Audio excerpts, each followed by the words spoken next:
Baca dari sini, teks yang disiapkan oleh staf saya itu membosankan sekali.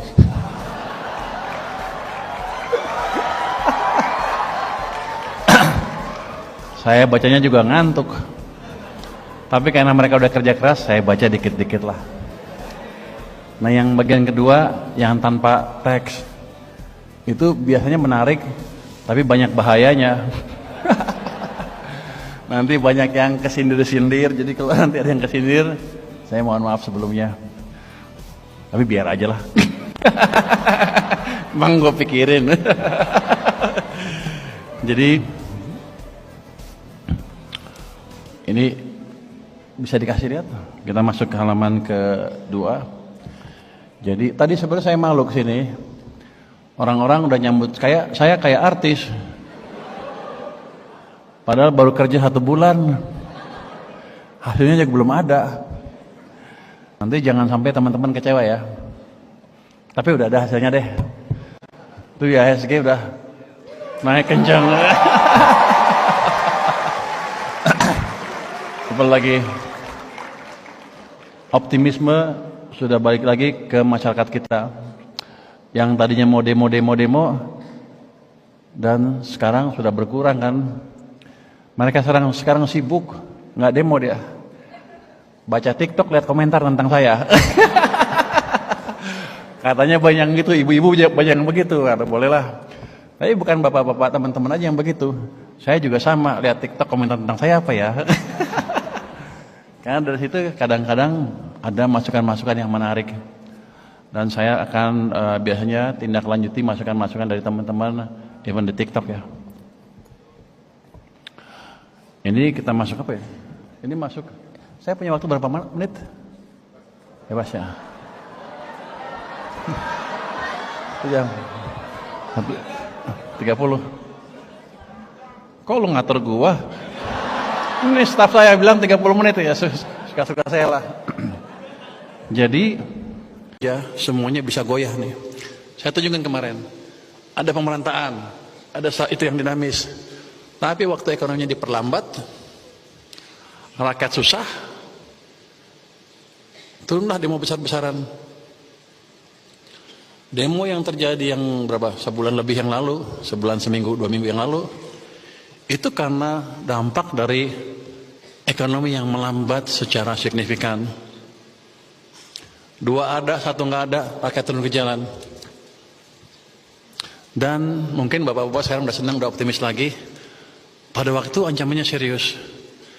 Kalau kita tidak merubah arah kebijakan ekonomi pada waktu itu, atau sekarang, kita akan terus mengalami demo dari minggu ke minggu, semakin lama semakin parah. Dan hitungan saya sebagai ekonom dan setengah dukun, Februari tahun depan akan terjadi pergantian kekuasaan yang kosnya buat masyarakat kita mahal.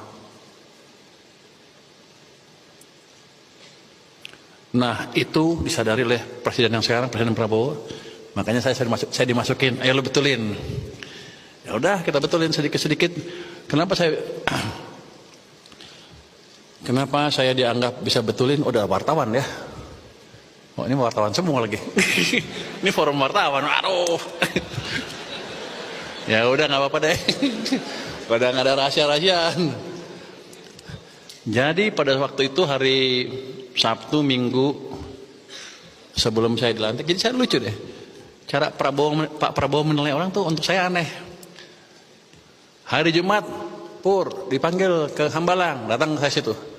Duduk 3 jam dengerin dia presentasi sama orang lain, nggak ngapa-ngapain, dengerin. Besoknya lagi, datang lagi. Duduk 2 jam, 3 jam, nggak ngapa-ngapain tuh. Dengerin, dia cuma ngeliat gua aja. Oh, udah. Kayaknya dia ngeliat itu. Pakai ini. Hari Minggu saya dipanggil ke sana. Saya pikir waktu itu udah 2 hari ketemu, nggak ngomong apa-apa. Kalau hari Minggu waktu itu saya nggak ngomong, udahlah, nggak ada kans untuk bicara lagi. Ya waktu ketemu rapat cuma berlima. Saya ceritain, Pak, keadaan begini.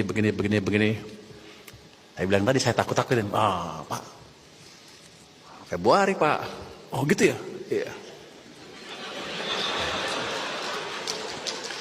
Nah itu a secret to my success katanya. Kita takut-takutin dia. Tapi enggak, memang ancaman serius. Saya beberkan data-data yang panjang dan clear.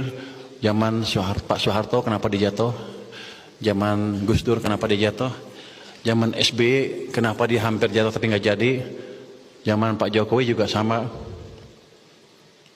Jadi sebetulnya ya, kita kan punya siklus bisnis. Ekonomi itu ekspansi, resesi, ekspansi, resesi. Kita rata-rata 7 tahun ekspansi, setahun resesi, 7 tahun ekspansi, setahun resesi. Dalam masa downturn itu adalah masa-masa kritis. Kalau pengambil kebijakan salah, mengambil kebijakan, yang terjadi adalah zamannya Pak Harto, salah lagi, zamannya Gus Dur, zamannya Pak SBY, 2008 diamankan, 2008, 2009 naik ekspansi, harusnya kalau 7, 2016 kan. 2015 pada waktu Pak Jokowi mengambil kekuasaan, suasana goncang sekali kan. Dia hampir jatuh, hitungannya harusnya 2016 jatuh dia. Ekonomi jatuh, dia jatuh. Untung ada saya.